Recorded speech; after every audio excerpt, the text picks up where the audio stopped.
கம்பன் சொல்ல வந்து ஆனால் கூச்சம் கொண்டு எழுதா ஓர்வமை நீ வர்ணம் சேர்க்கும் போது வர்மன் போதை கொள்ள முடியா ஓவியமும் நீ எலோரா சிற்பங்களும் மீது காதலுறும் உயிரே இல்லாத கல் கூட காமமுறும் உன் மீது காதல் கொண்ட மானுடன் தான் என்ன ஆகுவான்?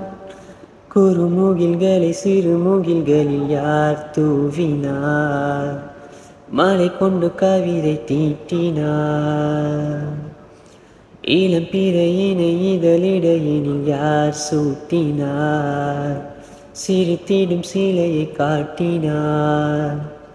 எறும்புகள் சுமந்து போகுதே சர்க்கரை பாதை ஒன்றினை இருதயம் சுமந்து போகுதே இனிக்கிற காதல் ஒன்றினை என் சின்ன நெஞ்சின் மீது இன்ப பாரம் ஏற்றி வைத்ததால்